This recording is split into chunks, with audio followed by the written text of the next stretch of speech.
Hello,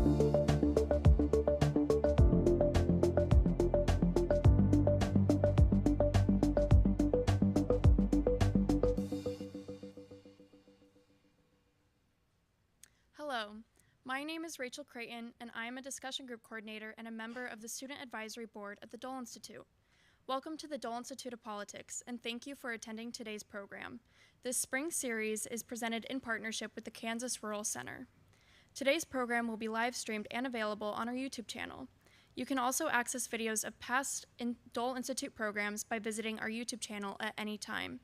After the program, we will have some time for the audience to ask questions. If you have a question, please raise your hand and a student worker with a microphone will come to you. For virtual viewers, please send your questions to dolequestions@ku.edu. Please ask just one brief question. The Dole Institute's mission is to foster civil and respectful discussion around important and often difficult topics. Please phrase your questions with this in mind and ask just one brief question. Before we begin, I'd like to remind you to please turn off your cell phones. And now, please join me in welcoming Dole 2023-2024 Fellow and Douglas County Commissioner Karen Willey.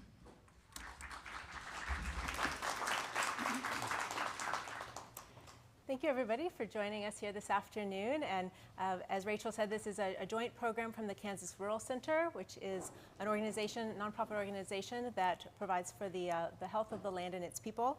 And of course, the Dole Institute of Politics, which is centering civil public engagement. If you've been to some of our series up until now, you may notice that our stage is a little more crowded. Typically, these Dole series are tackling either federal or state issues, and in that context, it makes sense to have kind of a bipartisan, have two speakers that are offering different worldviews. In my opinion, in terms of local politics and policies, it makes more sense the paradigm to have a variety of stakeholders that all bring something to the table. And as they describe their needs, you're trying to meet as many of the needs of local stakeholders as possible. So by that, I don't mean to say that these four represent all of the important stakeholders on the topic of energy, which we're going to talk about today. Value just as much the opinions and stakeholders that we have in the audience, in our students at KU, and in the community at large. So, but with that, the county, some of them maybe have recognized, has been engaged in conversations around energy here for a little while. They've been hyper-focused on the idea of land use, and part of that's because the conversations have been taking place kind of by necessity at our joint city-county planning commission, and land use is what they are tasked with. For this conversation, it's been like starting a conversation in the middle. So for this, I'd like to pull back and look at some of the reasons why those conversations are happening in the first place. Give us a chance to build a shared context for why energy matters to us and what's happening in the future. So we'll tackle a couple of questions like what conditions have created our energy present, what factors are fueling our energy future, and then what that energy future might look like. So with us tonight, we have Brandon Sack at the far end. He is the Clean Energy Development Director at Evergy, which is the sole electricity utility company for most of eastern Kansas and western Missouri. We have Allison Thomas, who's a staff member at the Climate and Energy Project. It's a nonpartisan nonprofit driving practical solutions for equitable transition to clean energy. We have Gary Rexroad, who is a retired Microsoft executive and current chair of our Lawrence Douglas County Planning Commission. And Jay Kalbas, who is the state geologist of Kansas and director of the Kansas Geological Survey. So in terms of stakeholders, we have one of our utility providers present. We have a nonprofit advocate, local policymaker, and researcher. So these are just some of many important voices. I'd like maybe start with Brandon, and we'll just introduce yourselves and how your either personal or professional development led to your intersection with energy conversations. Hey everyone, I'm Brandon. I work at Evergy. I've been with Evergy for, I think, over 28 years now. I started working at the coal facility doing AutoCAD, and that was really my first foray into energy. Before that, I grew up in a small farm town on the other side of Topeka. From there, I went to school, so they allowed me to work there while I was going to school. I started at the the university down the road and then transferred to the university right here that we sit in right now, and graduated from here. And from there, I just kept working for Evergy. I started working in their energy planning department, so we would plan resources for tomorrow or for the next week. A lot of analytics, and then worked my way into a trading role. So started moving power across the country to see how power really flowed and impacted everyone across the United States all at the same time. And then 7 or 8 years ago, I started working in renewables. And one of my first tasks was to work on a project where some of our large customers were wanting direct access to renewable energy. So we worked with the KCC and were able to implement a tariff that allowed them to sign up directly for renewable energy for their facilities. And from there, I've worked into various development roles for Evergy on the renewable side. Allison? Great. My name is Allison Thomas, and I am a staff member at the Climate and Energy Project, a 501c3 nonprofit that drives for practical solutions to the climate crisis across Kansas. And how I ended up at CEP was kind of a winding road.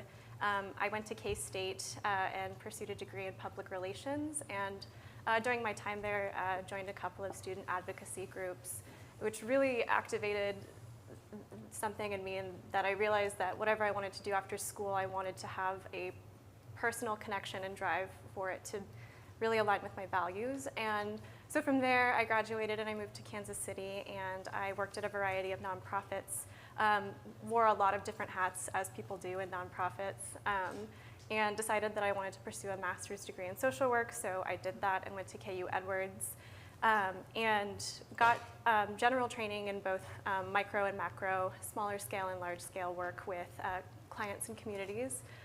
So after doing work in a residential facility following graduation, I realized I'd like to shift to programming, and so that's how I connected with the Climate and Energy Project. And something about each of the agencies that I've worked at is that I do feel a personal connection to the mission of those agencies. And so recognizing that the climate crisis is something that will impact a lot of the communities and clients that I'd worked with previously at different agencies, I felt a pull to pursue work in advocating for energy solutions and building toward a clean energy future, just with the understanding that often vulnerable folks are those who are going to bear the brunt of a lot of the impacts that we're going to see in the future. So I commend you, Karen, for having such a diverse range of speakers today, and I hope that what I can offer in this discussion is a younger person's perspective as a climate advocate, and speak more to the mission as to why I do the work. Thank you. Gary? I'm Gary Rexroad, and I think I'll offer the older person's perspective. I'm a lifetime Kansan. I spent the younger part of my life farming, and then a dozen years in manufacturing before I found my way into technology. Retired a couple years after 25 years at Microsoft, and find myself now serving Lawrence and Douglas County as chair of the Planning Commission. And during that work, I had the opportunity to help create, with a team of people, the regulations that govern commercial solar and commercial wind energy should those projects come to Douglas County. And it's really, for me, it's as simple as that. I've had a great deal of exposure on those topics and met a lot of people, had a lot of conversations. And the time I have in technology gives me maybe an interesting lens on energy demand. Jay. Hi there. I may win a competition for the newest Kansan. I've been in the state for just a little bit over a year and a half. Came from Florida. I don't know if it's okay for me to say that I did my most of my college work at Purdue University. I don't know if I can say that going into March Madness, but came from Purdue, where I learned to be a researcher. And then I went straight into industry. I spent 17 years with ExxonMobil Corporation, developing large capital projects, both onshore and offshore, all around the world. Came here to Kansas, like I said, a couple of years ago to become the director of the Kansas Geological Survey. which is a large research institution here on West Campus, just a stone's throw away from here. We do all manner of subsurface work and surficial geological research. Part of that is around energy, and I'll talk about some of those projects here today. Part of that is around water resources and the intersection of those elements together, sort of the energy-water nexus. I get to wear the hat of the state geologist of Kansas, so I spend a lot of time in Topeka talking to policymakers and a lot of time in Washington, D.C., talking to policymakers there and educating them about portfolios of resources and the ins and outs of at the global, national, and then local scale of energies. And thank you all for being here. So I'm going to pitch back to Brandon, and I know this could be an hours-long talk in itself, but one of the conversations we hear in the community about wind and solar is that because they are intermittent resources, there's a question about reliability. Can you talk to us about just how electricity works in the grid and how a variety of projects are used to balance a load? Yeah, I hear that a lot too. That's a great question. It's really dynamic and it's really cool how our grid works. When you start seeing how power moves across the nation and across different territories, it's truly an impressive machine. And the things that drive it are all different. And there are all types of different technologies that do drive it. It is true, you may be outside right now and there's no wind. So would that wind generator be generating energy today or right now? It would not. But one thing that we look at is not switching to 100% wind or 100% solar or 100% of any technology for that matter. You could find coal. I mean, there may be issues with getting coal trains to your site, so you start building natural gas plants. Well, there may be issues getting natural gas to the plant, so you've got coal reserves on site. You may use a different type of fuel. It happens to be on a very hot day when it's 100 degrees. Guess what's working really well in the middle of the day? A solar farm. But so are all of the other technologies too. Nuclear is also another energy option that we use. So how do they all work together? It all needs to be balanced. So when the lights are on here and the lights are on next door, something needs to be pushing energy to where the lights are being turned on. So whether that's the renewable facilities or the more, I guess, I don't know what I want to call them, but the fossil facilities or even the nuclear facilities, the established facilities. What you can't control is the sun. A cloud could pop in. What you can't control is the wind, so you need the other technologies to back it up, or you may use wind and solar to back up your other technologies. I only have so much of that energy on the ground that I can turn on. It only goes to here. It doesn't. I can't turn it up to 11. It goes to here. So I may put solar and wind to help supplement that on the days when I know I'm going to need it. On a windy, cold day, it's windy. That wind's going to be supporting. On a hot summer day, I could have both supporting. I think the Southwest Power Pool is there to help coordinate facilities across our region, and then there are multiple RTOs and ISOs, regional transmission organizations, that help facilitate which units we're running when and where, and it's based on economics. Based on economics to the point that reliability always comes first. Reliability always comes first, and that's really how our grids are managed and maintained right now is we will make sure that the lights are on. So we work with the technologies we have to come up with the best diverse resource to make sure they are there. So you mentioned the Southwest Power Pool, which manages the grid for the whole center of the United States, portions of like 17 states or so. When they spoke to the House Energy Committee last year, they were saying that they used to think that 30% renewables was what they could manage on the grid. Now they think they can manage with 80%, just with higher ability to predict and project loads. What takes us from 30% to 80% or from 80% to 100% renewables? Like, what are the pieces that we're missing for that? The pieces may not be missing. We just don't know how to put the puzzle together yet. It's such a good question. I'll take this into Evergy for a second in our resource plan. What we look at is we'll look at load growth over the years, and then what we'll do is we'll say, well, economically, what would be the most efficient, reliable, and economic way to serve our customers in the future? And then all of those technologies are put into the machine, and the machine, which is algorithms, analytics, gives us a scenario that takes into account a lot of things in the future. So to go from 30% to 80%, it was really a lot of what helped that was doing it.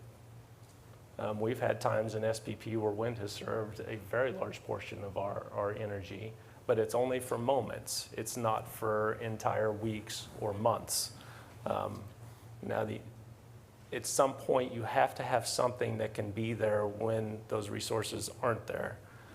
So they're right now, or let's talk 20 years from now, we don't necessarily know what that is. You know, is there a nuclear technology that's going to come in and be economic in the future that will help? Is there going to be a hydrogen technology that will be able to support the grid in place of coal or natural gas?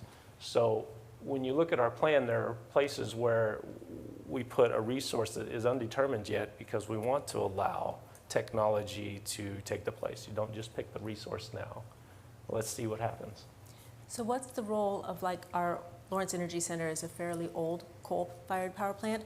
What role does that play, and how long will that role be played?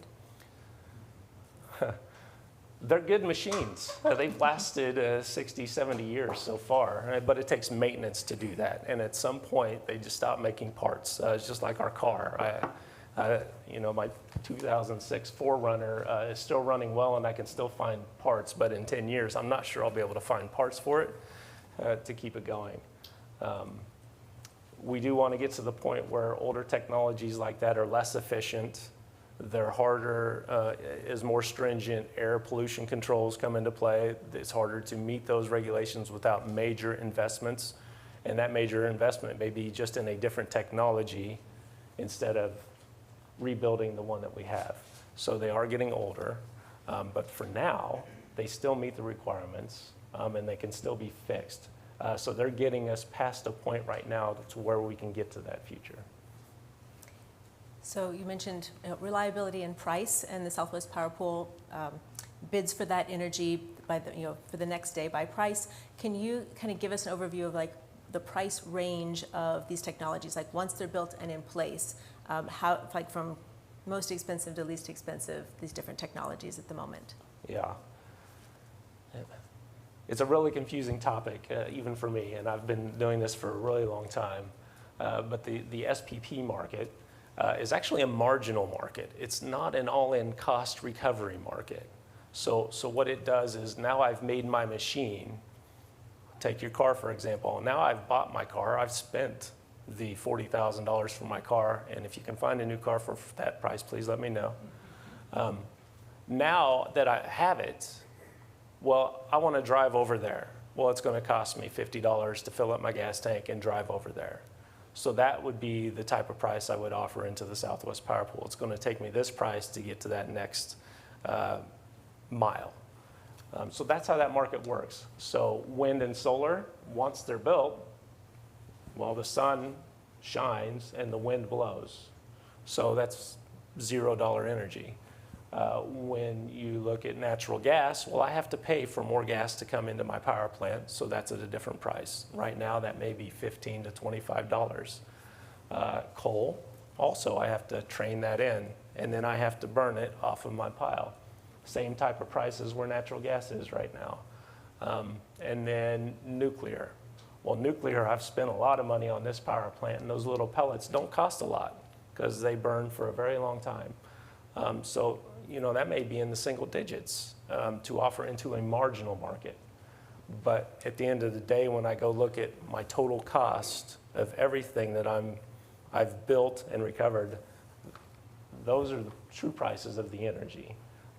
So when I look at it at that level, Karen, and I start looking at new technologies to put in, some of those older technologies are up here in price now, and these new renewables are down here. So when I look at rate impacts for my house, because I'm an Evergy customer, I start choosing these lower renewable options right now because that's will have the least impact, and I know they're reliable enough by diversifying across Kansas, right? We're not going to build everything in one spot and just depend on the sun shining right there. We'll put some in western Kansas, some in eastern Kansas, some in southern Kansas. And that's how we diversify across the same technology in our footprint. Thanks for all of that. I'm going to pivot to Allison here. One of the other topics that we hear about is distributed generation, and it's something that kind of cuts across factions and tends to have quite a bit of support. Can you talk to me about what is the role for rooftop solar in just meeting our overall electricity needs? Yeah, definitely. To meet the climate crisis, the International Energy Agency's Net Zero by 2025 report makes it clear that this next decade is the time to really ramp up establishing more renewable energy as a part of our energy system. And so that just calls for more wind and solar on all scales. And for photovoltaics, what that means is ideally installing the world's largest solar park every day for roughly the next 10 years, which I find to be a really striking statement. And what I feel when I hear that is a sense of urgency to get as much of these renewable sources developed as possible while we have time to mitigate the climate crisis.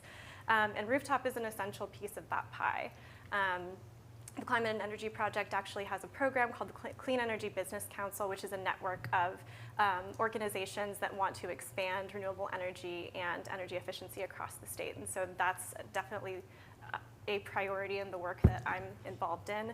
And for scale, every single, well, not every single, the average rooftop array is going to produce on average about 10 kilowatts of energy, which again is a very important piece of our conversation around renewable energy and its development. And with that being said, I think that all scales of renewable energy are vital. I know that, as Karen mentioned, that rooftop solar is a very popular option, and I understand why. And with the sense of urgency that I mentioned in mind, just for scale, on average, if an average rooftop commercial or residential solar array has the capacity for 10 kilowatts, when we look at a Midwest utility scale solar facility, the average capacity there is 200 megawatts. So doing just some basic math, about 20,000 rooftop arrays would have to be produced for the equivalent capacity of a utility scale project. And so I think that as an advocate, I am very pro rooftop residential and commercial solar, as well as utility scale solar, and both are just going to be essential pieces of this pie that we're going to have to bake in order to mitigate the impacts of the climate crisis. When we're comparing the technology kind of like solar and wind or coal, what are some of the impacts of coal and who bears the burden for that? Often it's the folks who live near the coal plants who disproportionately are low income and minority communities. And of course, living next to fossil fuel emissions and that frequently being a part of the environment that you live in increases rates for a multitude of health issues, from lung complications, asthma, bronchitis, to heart disease. Those communities are at higher risk by proximity to the emissions that they are near. And the impact of that is increased visits to the ER. That's keeping up with medications to help deal with those health impacts. And unfortunately, that also means, in some cases, premature death. So I really think that a part of the conversation that absolutely needs to be focused on is that these communities are going to bear the brunt of a lot of decisions around energy in our state and also across the world. I also just want to elevate that I think that young people, everyone is impacted by emissions today, but looking beyond my generation, I think that any any decisions around how we are powering our lives are absolutely going to have an impact on the generations that come after me. And I think speaking of fossil fuel emissions can be very broad. And I hope that in my time with you, Karen, I can just highlight the human impact that it has. Renewable energy development is a climate solution, but it is also a matter of public health and justice. So you mentioned that you were willing to kind of be our representative for a younger generation. I appreciate that. And a lot of people share the values that you're talking about, but younger voices are almost entirely absent from the public process. So how do we make sense of that, and how do we change that? Because if we're talking about projects for their future, it really needs to be an all-encompassing conversation. Definitely. I've thought a lot about that, and I think I can speak from my own personal experience and maybe try to relate that to views of activists that are close in age to me. In a lot of the work that I've done, I mentioned that I have participated in it because I feel it aligns with my values and I care about the work. And often that can feel really overwhelming, and a coping mechanism to fight off that overwhelm is really focusing on a circle of control, really focusing on maybe 3 of the 5 things that I can really make an impact on. And that can be true in your daily life. If you have a long to-do list of 10 things, on a busy Tuesday, maybe you can only circle 2 of those things and check them off the box. So I really ground myself in that kind of circle of, I guess control is the best way I can frame it, to really just push back on climate grief, anxiety, things like that. And I think that there are a lot of people my age who feel really overwhelmed when they look at a lot of the pressing issues that they want to devote their time to and show up for, because there is a lot. And I don't know if it's always super clear how sinister the impacts of climate change will be. It will present itself in every facet of our lives, from cost of living to food systems to accessibility to clean water to where we can live with intense or just extreme temperatures becoming more and more common, extreme weather patterns. And young people are thinking about that as they make decisions about their lives. And in my experience, younger activists show up when there are a few things at stake, whether it's their identity, their agency, or their safety. And I think safety is the one that I would like to elevate the most out of those 3. I think that climate change activism, like I said, just has so many facets, it can be really hard to know where to start. I've been at this for, I apologize.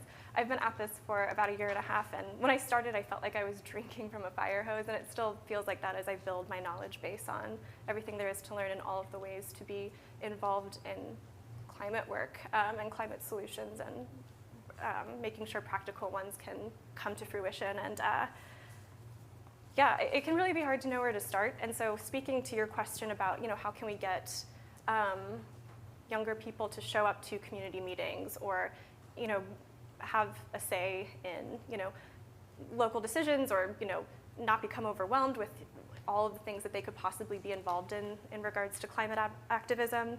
I think that they personally connect with advocating for their safety and their futures. And so, how can young people personally connect with advocating for climate solutions in the midst of all these other urgent issues? It's definitely a very pressing question that I don't necessarily have the answer to, but I know that I just covered a lot of ground in my response, but I hope maybe it sheds some insight on where, and I can't speak on everyone's behalf, but where some younger activists' minds might be, and maybe those questions can spark some ideas for how to continue to try to get their voices heard. Thank you. Gary, I'm going to turn to you. I know you've served for a while on our planning commission and dealing with kind of land use issues around solar and wind, but you also serve on our Economic Development Corporation for Lawrence Douglas County. And I wondered if you can talk about conversations you've had with businesses about their energy needs. Sure, businesses and businesses that are here, businesses that may want to come here. They generally express an interest in 3 basic categories. One is the availability, and to a degree reliability comes from that. The cost, for sure, is an important part of the consideration. and more and more often the conversation about the source of that power is there. Availability and reliability and cost can be influenced to some degree by where that power is located. That becomes an important part of the conversation about projects that might be coming to Douglas County. But as companies are looking for, and one of the clearest lenses you can see this through is as companies are looking for sites to locate. Someone who is looking around the area, looking at Douglas County, Shawnee County, Johnson County, somewhere in this area, what questions are they asking? And those first filters of availability and cost are the first ones that are there, but more and more as environmental sensitivity increases, they're asking questions about the source, and is it renewable energy, is it a sustainable energy source? Douglas County shares kind of an even playing field today with Shawnee and Johnson County, where there's not a material presence of any renewable energy generation. The question, though, I think becomes, will that playing field change once the first instances of those generation capacities come into play? Time will tell on that, but those are the three basic elements of it. It's even more important for the larger consumers, such as manufacturing and coming up data centers, which the former manufacturing is something that everybody is trying to pursue and want to keep inside of our tax base. Well, I'm going to poke on your tech background to talk more about data centers you mentioned. This is something that really wasn't on my radar much, and the more I read, the more I'm seeing that this is really driving a lot of our energy demand that is different from the last 30 years, would be our data culture. Can you talk about what's happening now and what's coming? Sure. To a degree, I grew up in technology, spent the last 30 some odd years there, and it's been pretty fascinating to see how this has evolved over the decades. Most everybody today has some connection with a data center somewhere in the world almost every single day. Whether you're making a phone call or using email, making a purchase at a store or online, watching Netflix at home or on your phone, whatever it might be, almost every day that technology has come into play. And all of that is enabled through a set of technologies, and at the heart of that are data centers, what we call data centers, which is a big building with a lot of air conditioners and big cooling systems and a lot of energy going into them, and coaxial or I guess fiber optic cable running out. These are giant centers that are popping up literally all around the world. Today, with the use, just if you stamp a mark on today, it consumes between 2, depending on the estimate, between 2 and 5% of our country's energy output, which is a remarkably large number for this singular function, something that we all use, but very few of us really think much about. There's a couple of different sides to that. There's the component or the group of services that I just described, but there's also a set of data center-like activity that involves the mining of the management of cryptocurrency or Bitcoin. Something that not very many people get hands-on involved with, but the energy consumption of the mining, I want to be careful not to geek out too much on it, but the energy consumption behind that industry is almost parallel with what consumer services data centers are like today. It's an enormous load. That's going to continue to expand as the work behind cryptocurrency increases, as the price of cryptocurrency increases. It could easily be high single, low double digits of overall U.S. energy consumption in the next decade. But more important than that and more impactful than that will be how artificial intelligence, generative AI, and how that advances is going to increase the power demands of these data centers. If we're at 2 to 5% today, the work that I've done, the folks that I've spoken to, for example, Amy Cook at Microsoft, CFO, did a presentation not long ago talking about how this is such a significant part of the evolution of technology that it's rewired their entire financial model. They're talking about 8-fold increases in the volume of traffic that moves through these data centers, which has almost a 1-to-1 correlation in the energy that's going to be needed to drive that. Every company out there, every company of substance is right now trying to find ways to leverage AI to give them an advantage, knowing that if they don't find that way to tackle that, they're going to fade into the distance. So it's a very real thing that's going to drive multiples of that. It could easily rival industrial uses of power in the next decade. I think Bitcoin alone as one cryptocurrency rivals some South American countries in terms of its energy use overall. Just the energy consumption, yes. And I think, well, I don't participate in that, and I don't consider myself a very high-tech person whatsoever, but even just looking at how our family uses data, used to be photo albums and then became thumb drives, and our movies used to be stored in CDs and be tangible and be in our homes. Almost none of that is now. So we're all kind of complicit in this culture of how our data gets stored, and that leads to these large data centers, which I believe there's a new one in Evergy's territory that is up by North Kansas City that's being built or is built. For Meta, yes. For Meta, yeah.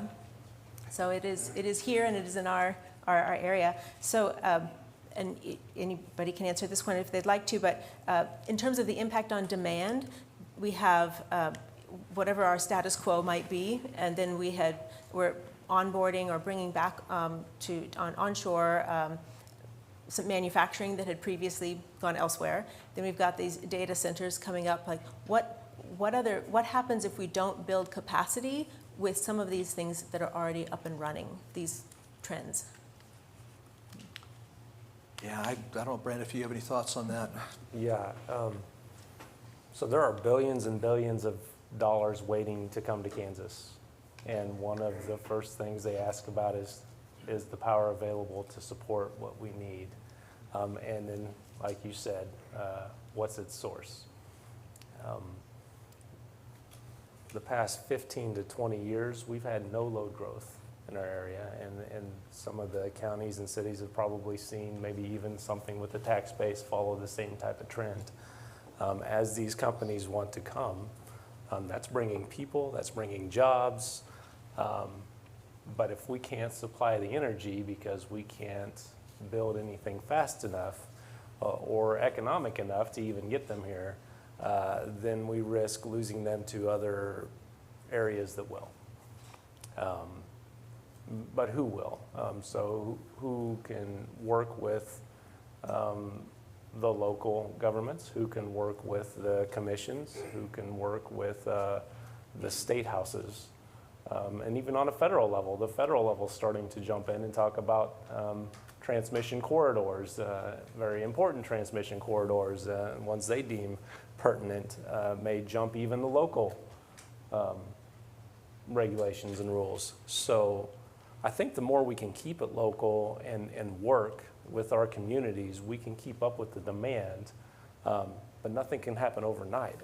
Everything's got to happen in stages. And even talking to these companies, hey, can we make this over the next 3, 4, 5, 6 years? Because that's how long it takes to permit and how long it takes to go through even regulatory processes.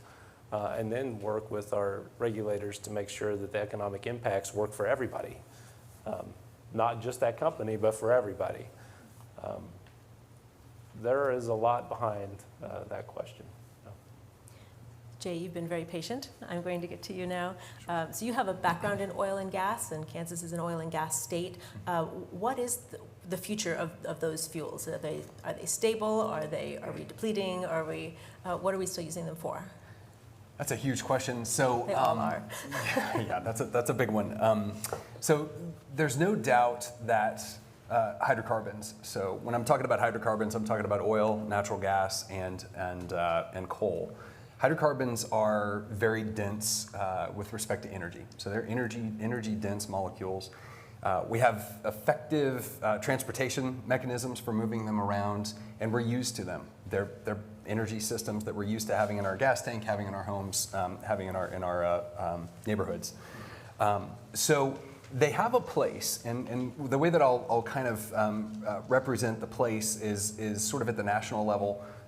We get about 75% of our total energy portfolio in the United States comes from oil and natural gas. That's used for two very different things. So oil is mostly in the transportation sector. Most of that is actually heavy transportation. And then oil is also used for lubricants. It's also used for polymers, making plastics, things like that, a lot of the materials in this room. Natural gas is split. So part of that goes to transportation, part of it goes to industries, and part of it in chemicals, and then a lot of it goes to power generation. Coal almost exclusively goes to power generation. As we all know, power generation with coal is starting to phase out around the country. That's another 10% of our total energy portfolio. So again, hydrocarbons, about 85% of U.S. Energy portfolio right now. We go to the international scale, the global scale. Here's the little bit of a factoid, and I'm looking out at sort of 2050. Which is a dangerous thing to do. There are a lot of variables and a lot of change in this space. But if we look out at 2050 and we take all of the combustion vehicles off the road that are light vehicles, so everything moves to electrical vehicles, the world would still be consuming around 80 million barrels of oil a day. And that's for large truck transportation, that's for aviation, that's for marine fuels, as well as all the other things that we do. So the world is hungry for hydrocarbons.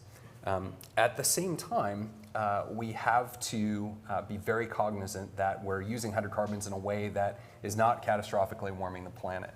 All the data shows that we're stoking that fire, and that climate change is absolutely real, and that we need to manage the CO2 that comes off of fossil fuel use in a different way in order to have sustainability of our systems.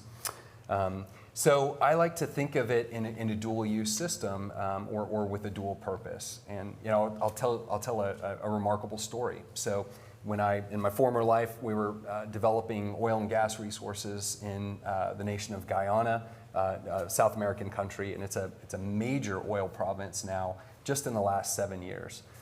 Something on the order of 10 to 11 billion barrels of recoverable oil and gas from that country alone has been discovered in that last, again, 5 to 7 years. But the country of Guyana is also a carbon negative country. And it's carbon negative because of the sequestration of the Amazon jungle. So the Amazon rainforest is a net importer of CO2. The policymakers of the country of Guyana came to ExxonMobil and our partners and said, look, you can develop this resource. We want to develop this resource. But you need to figure out ways to keep Guyana, the country of Guyana, as a carbon negative country. And so you better figure out a way to cut emissions, reduce emissions from your operations, and you've got to figure out a way to sequester CO2 into the subsurface. So that became again, that's exemplary of a dual purpose. We have to produce the energy systems and the energy portfolio that we need to use, and at the same time, we need to reduce atmospheric CO2. So that was a case in point. The third scale that I think of oil and natural gas at is at the state scale. And yes, the oil and natural gas portfolio is an incredibly important part of Kansas's economic past, our economic present, and probably for the foreseeable future, our economic future.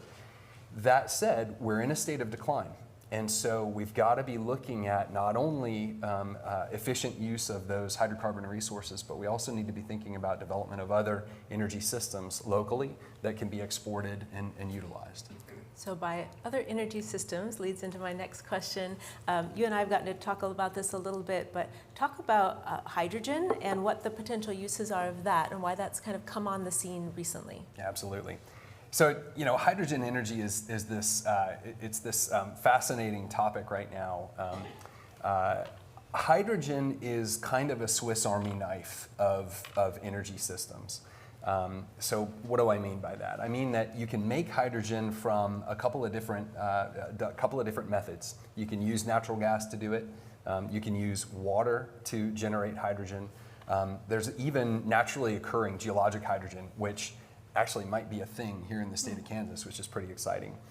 So you can make it through a lot of different systems and methodologies. You can also use a bunch of different types of energy to run electrolysis to generate, this is the reaction that we would have done in high school chemistry or college chemistry. Run electricity through water molecules, past water molecules, you generate oxygen. You can vent or use the oxygen, and then you get hydrogen, which is combustible. The important thing about hydrogen is that it becomes a chemical battery. It becomes a chemical carrier that's an alternate to lithium-ion batteries and other battery systems that we also need to figure out and use.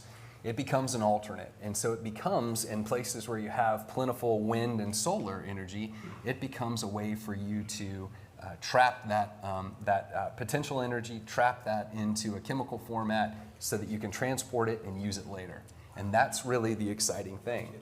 The other cool thing about hydrogen is you can not only use it for energy, and by the way, it's one of the only ways that you can diversify our fuel systems for heavy truck transport, for vehicles. And we do need to diversify those fueling systems. So not only can you use it for energy systems, but you can also use hydrogen to create derivative products. Most chiefly and most namely in the state of Kansas, anhydrous ammonia, fertilizer. So we can create a range of different fertilizers from effectively water that we have in the ground or that we have at our surface. We can turn that into hydrogen molecules and then turn that into useful things like ammonia and methanol and other derivative chemicals. And you talked about it's possible to make hydrogen from, you can make it either from natural gas or from water. Right. Which of those is the better resource use? I think that's a complicated question, and I guess I'll break it into two different types of resources. So the first is financial resources, so the dollars and cents that it's going to cost to do anything. Right now, the conventional method for generating hydrogen is steam methane reforming. You take methane, you break off the carbon, you vent the carbon, which is a problem, and you have hydrogen to use. That's called gray hydrogen if you want to use the DOE's color scheme. If you capture the carbon in the form of CO2 and put it under the ground, then it's called blue hydrogen. So that's expensive right now. Generating hydrogen is costly any way you do it.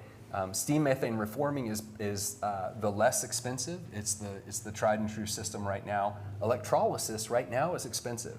And we need economies of scale to develop so that the cost of electrolysis comes down and it comes into parity. That said, when you pair steam methane reforming with carbon sequestration, with putting that CO2 underground, then you're closer to cost parity. The other cost is really around water use. Both systems use water. In one, you're using water as part of the chemical process in steam methane reforming, as well as cooling. And in the other system, you're dominantly using water as your feedstock. They cost effectively the same amount with respect to production of a kilogram of hydrogen and the use of liters of water. So that's about even right now. So the use of water for hydrogen was actually flagged as a potential issue by the speakers that we had at our water panel. Is that an issue for the state of Kansas? I think anytime you're using water in the state of Kansas, it's an issue. So, I think, and I've been very vocal about this with my colleagues in DC as well, saying not only is an issue in Kansas, but it needs to be an issue of import nationally, especially in the western and midwestern states. Anytime you're using a water molecule. The question is, how do you want to use the water that we have? In places and in times, it's going to be important to use that water for irrigated agriculture.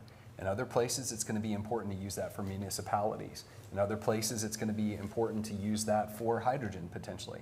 So it comes down to decisions that we can make. The exciting thing in hydrogen is it's a new industry, and so we can make the rules as we're developing the new industry.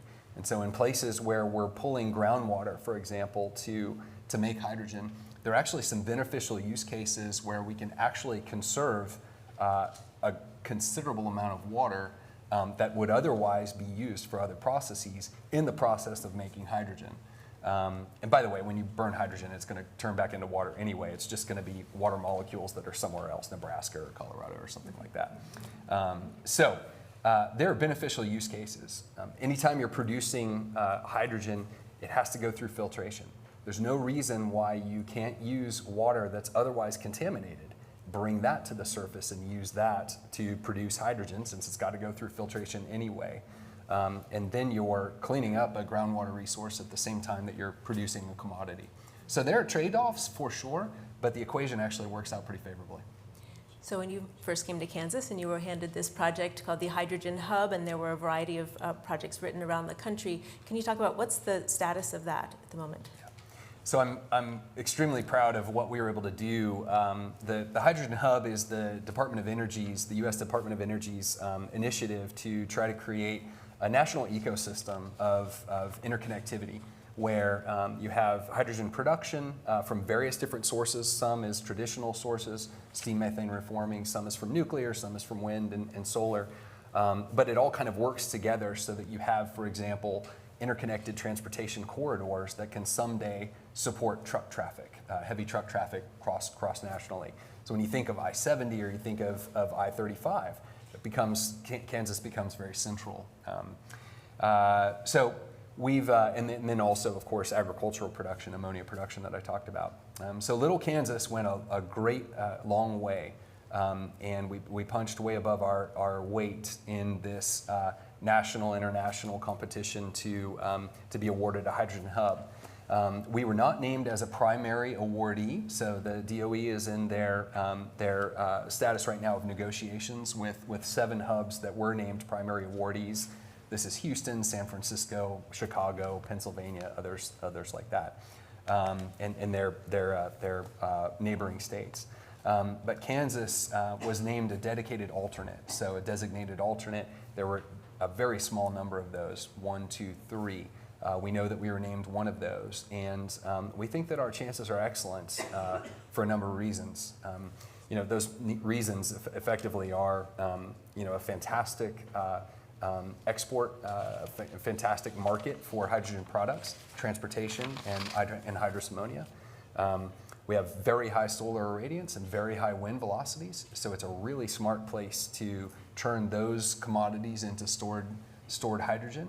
And then we have this remarkable geological resource below our feet in central and western Kansas that allows us to store hydrogen in the subsurface. And that's the key. You have to be able to balance supply and demand in any commodity market.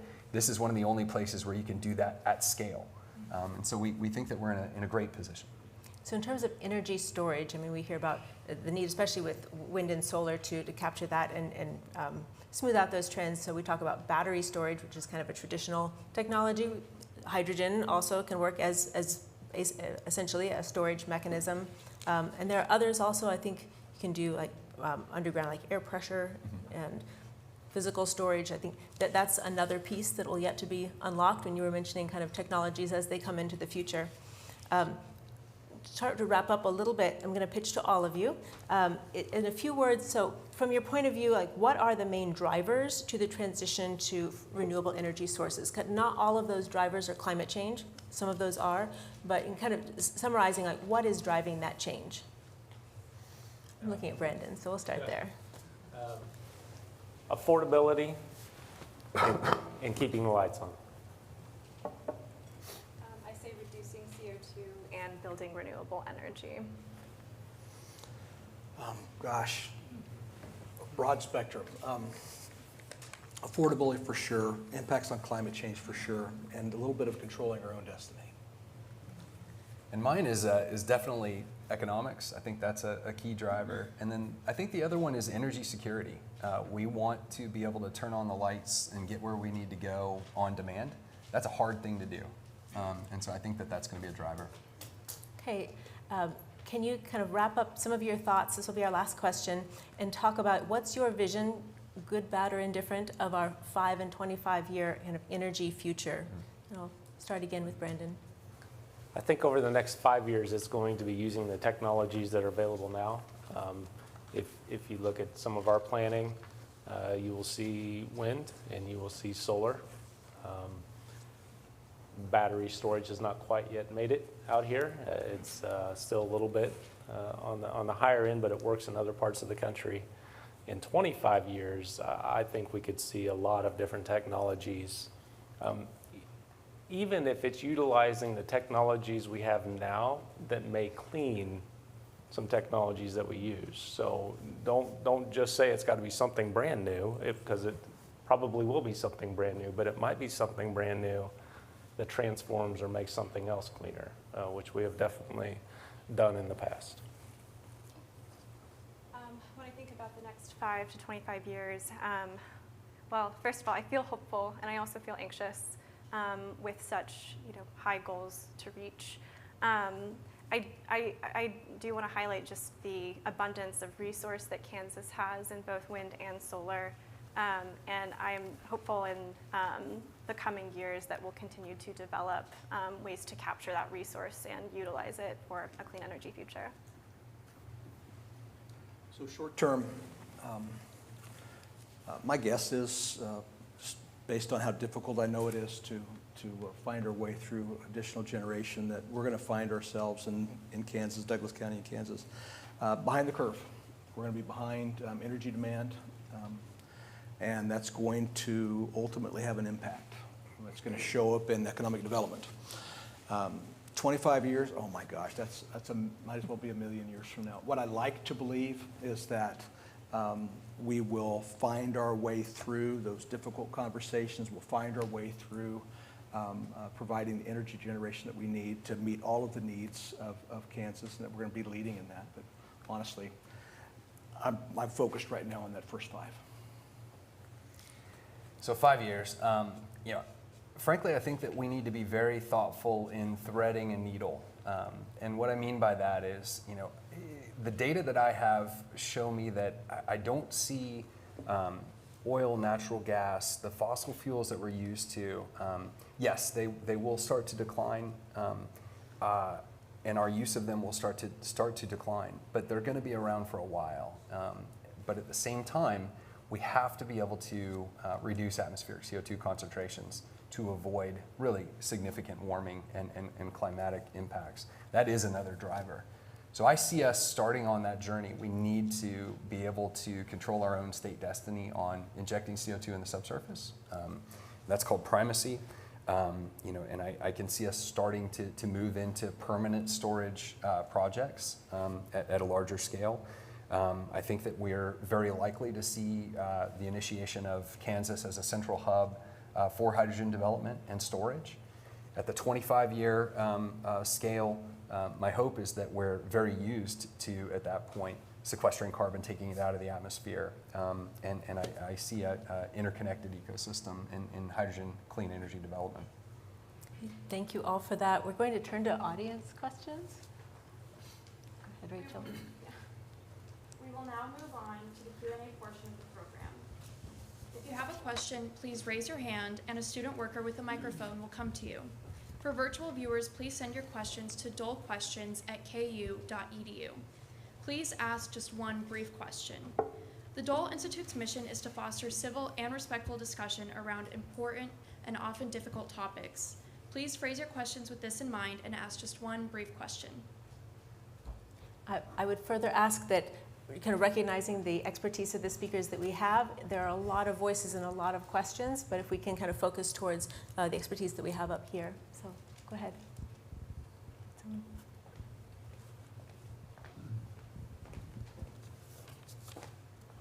Thank you very much for being here. I've learned quite a bit, but as we all know, technology exceeds our pocketbooks many times. We've talked about economics, we've talked about different things, but what I've come across in this past week was an amazing thing that you may not have even looked at yourselves, and I'm kind of I'm kind of looking at Brandon here because he represents that area. Their MIT engineers have come across and shown a super magnetic technology which has made, and I believe I'm saying the right word, fusion nuclear possible. It has been a real difficult thing to contain or somewhat doing this without the magnetic fields that are necessary, and they have come across with that, demonstrated that is correct, or is working. And I wondered if you, I mean, how do we say on a given day what the future is going to be? We can't. But if that's a true statement that energy, which I understood would be unlimited or nearly unlimited, if you come across a technology like that and you haven't taken into consideration the advance of technology that is extremely important in all that we're considering, are you aware of that, number one? And to follow that up, how would Evergy be involved? That was pitched to you, Brandon. If anyone would like to take the fusion question, you're welcome to. I think, yes, that's the whole. So we do have to take care of the companies that want to come now. So the new development now, the new houses now, the new homes down the street that need to be covered now. That's adding. So we need to be able to cover them now with technologies that are proven and things that we know are economical. I would love for fusion to happen, right? I mean, how cool would that be? But that's in that slot out here in that 25 to 50 years. That's okay. That's the technology that may fill the hole then. It's not there now. But yeah, so we do have R&D departments, for example, that will look at stuff like that. The Microsofts of the world are always looking at things like that. It's funny you do that because we always pass articles around. We geek out at work around articles like that and send them around to everybody. So we do stay in touch with a lot of that. It's part of that 25-year vision. Yes.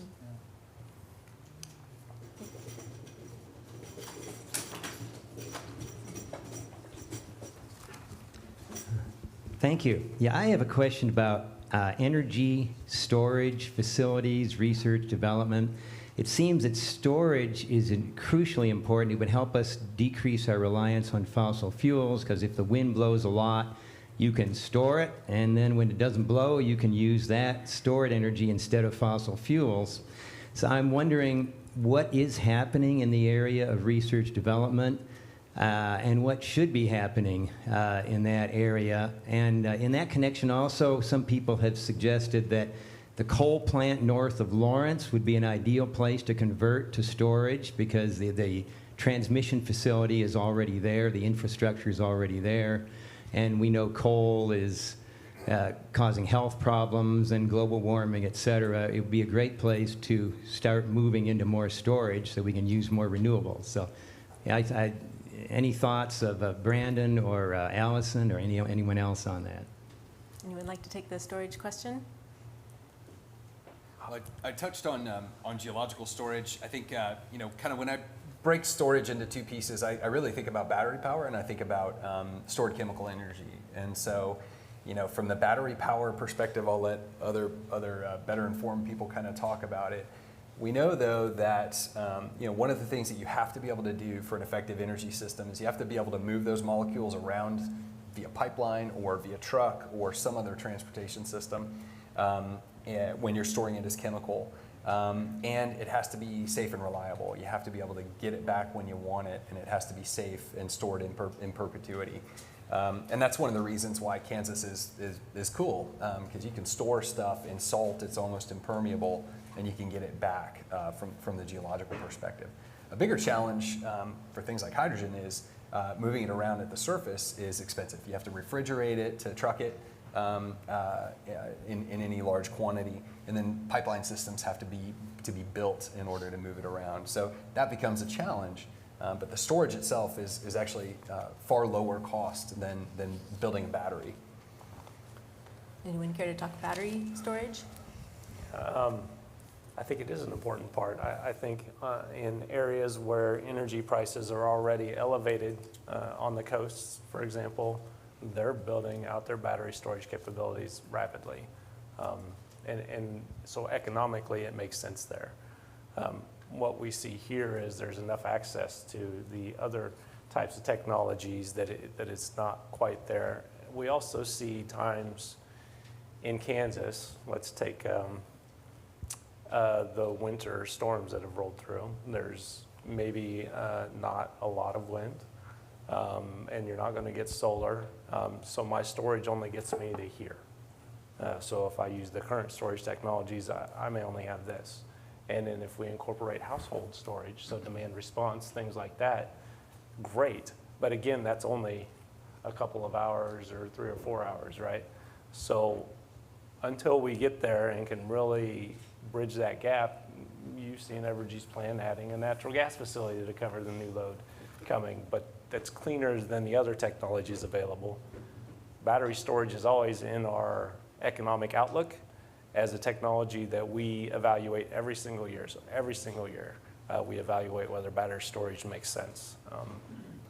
Right now, it's not in the plan, but that doesn't mean it'll never be in the plan. I don't anticipate it to never be in the plan. So great things for us to look at, and we do look at that. Thank you for bringing that up. That makes sense. More and more when we see substation requests come through Planning Commission, we'll oftentimes see either explicit battery storage capacity there or the provision for future storage. I'm curious, isn't it also true that as you think about the ubiquity and the expansion of electric vehicles, that the batteries in those cars can also become part of a community storage capacity? Vehicle to load, absolutely. Yeah. Just a fascinating part of the technology that's developing. Yeah. We get a question from further back, or we have one here.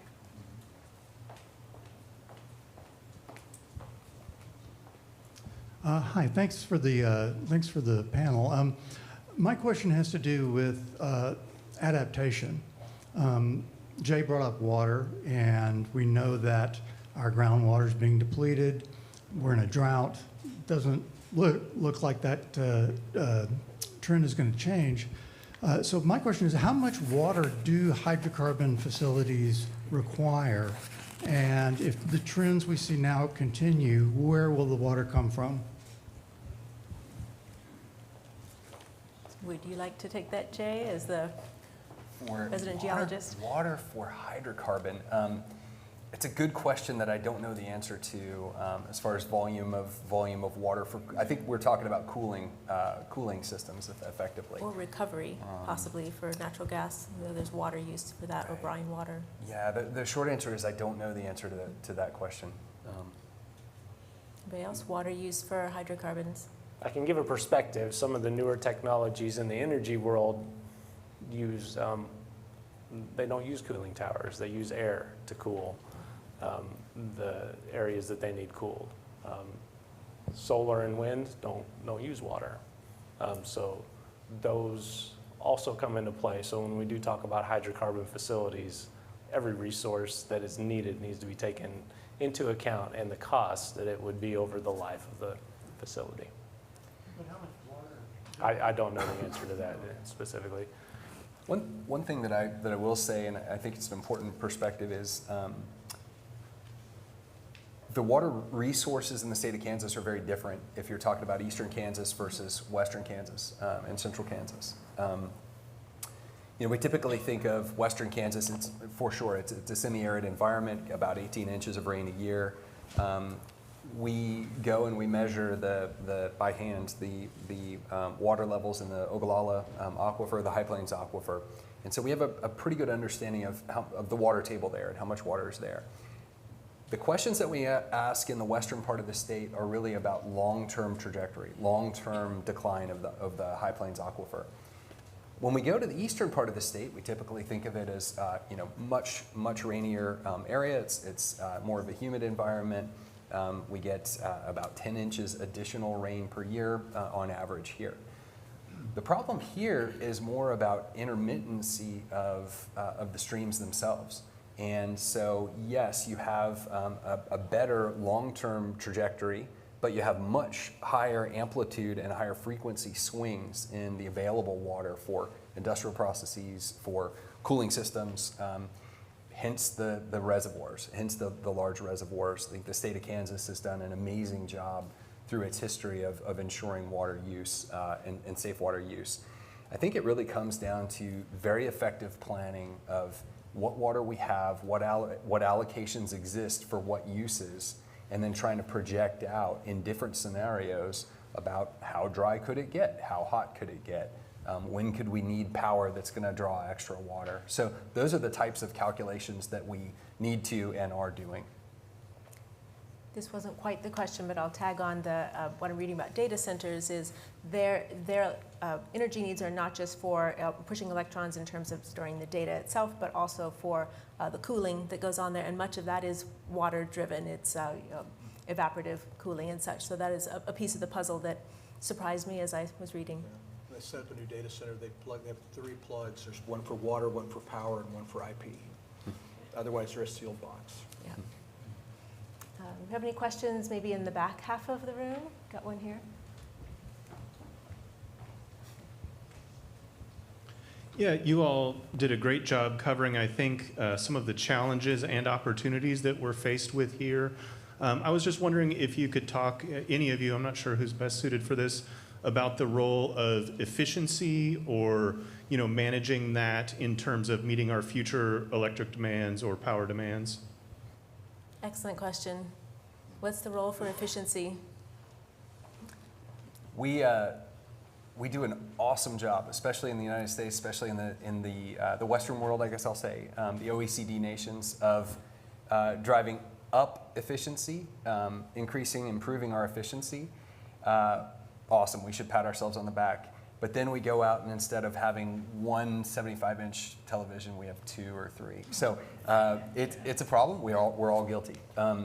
So we're doing a good job of increasing always our efficiency, and yet our energy demand still goes up.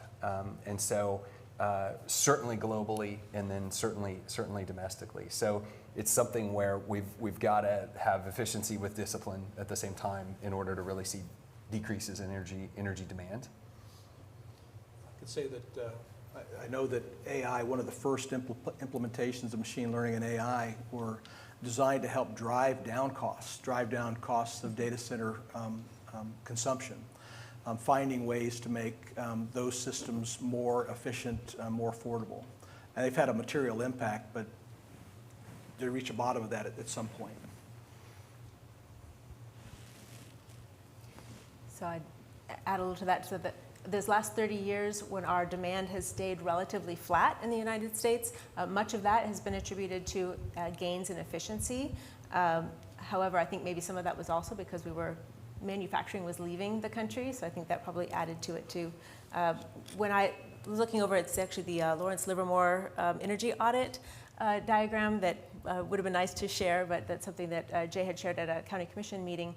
It looks like transportation really stands out as the most inefficient of all of our energy sectors. So that's just a point where I think needs to be a focus of efforts. Anybody else? Okay. Any other questions? We have one up here. I'm ready to get to the question, but I'll say do what you can to get to the question. Okay, Douglas County has poor to minimal wind.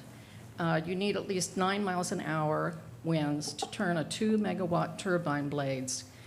Our county, on the average, has 5 to 7 mile an hour winds, and we even have a man outside of town who has a wind turbine, and he said it was never efficient because the winds never were high enough to make it efficient for him.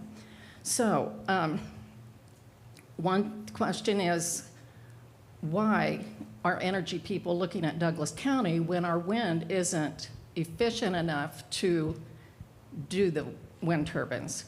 Then to go on with that, the transmission lines are costly, and the Douglas County residents, I believe, will be the ones that have to pay for that.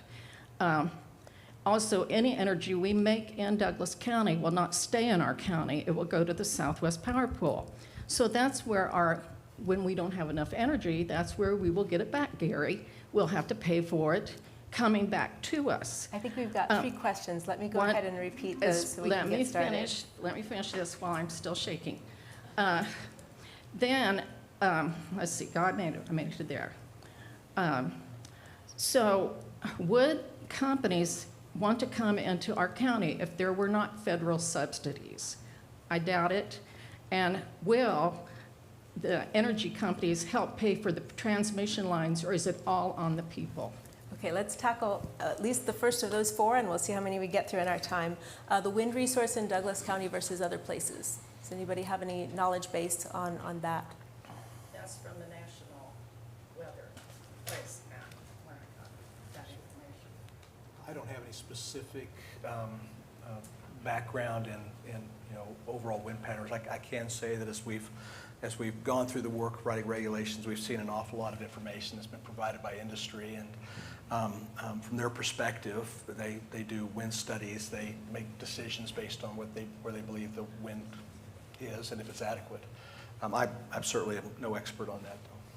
I think we'll move to the transmission question, and I think, Brandon, that's something that you were willing to talk about in terms of like the United States Civil Engineers, the Association of Civil Engineers has given us a C- rating for our transmission grid overall. Where does that stand? Like, what needs to change, and then who pays for that? So their C- grade is based on mostly lack of national controls over the transmission grid. So maybe they would like to see less local and more national, and a national energy policy in place that would drive, well, that's a good wind area, let's spend our money there. It doesn't matter whose state or county, that's the best spot for the country, and then let's build out our transmission grid from there to supply. So maybe it'd be something like that would help raise a C- grade. But for us, states' rights matter, local rights matter. What could happen is, let's talk economics for a minute. I may have a great wind resource in western Kansas. It's going to be great. I've got to build a new transmission line from western Kansas to here, so I have to go across farms, I have to go across family homes, I have to go across all that to get it here. The transmission grid already exists down there. So now I'm going to build there, even though I get a little less wind, I don't have to build that transmission line to get it right to where the power is needed. So yes, it goes to SPP, but it doesn't go to SPP. It goes on our wires, and it stays here. So electricity goes where it's needed, right? When I talk about who gets the credit for it, that's a little different. But when I talk about who uses the energy, it stays here. Now, if we overbuild, guess what happens? The economics start working out in that SPP market, actually helps us, because then it stops giving people credit for that energy in that location, so they don't produce as much, and then they don't build as much in that area, so they move to where it is more needed, where the prices are higher. So that, again, they're able to build in a less efficient area without having to build a really long transmission line to get it there and go intrude on other people's rights, or however it may be viewed by the locals. So those are reasons that we look at all different areas of diversification. There may be times western Kansas doesn't have wind, but Douglas County does have wind. Again, we don't want to put all our eggs in one basket. We'd like to diversify. That's going to cause all kinds of consternation and stir up a lot, but those are all the things that those companies will look at to understand and decide to build in certain places, even though it may not look to someone who's not studied it, or just has a different point of view, which are always important. Well, did you think about this? What did you think about that? Well, no, I didn't. Well, let me put that into my analysis too. So all of the discussions are very important for all of us to make that decision. So I'm afraid we've gone over our time. Yeah. I think there are so many questions regarding these topics, and even the 4 stakeholders I have here can answer some of those and not others. There are quite a few other experts to answer some of those questions too. So I hope you'll join me in thanking both Rachel and Braden for their work, and our great speakers. So thank you all. And if you care to join us next week, we have a conversation on climate change here next Tuesday at 4. So thank you all for being here. Thank you. Thank you.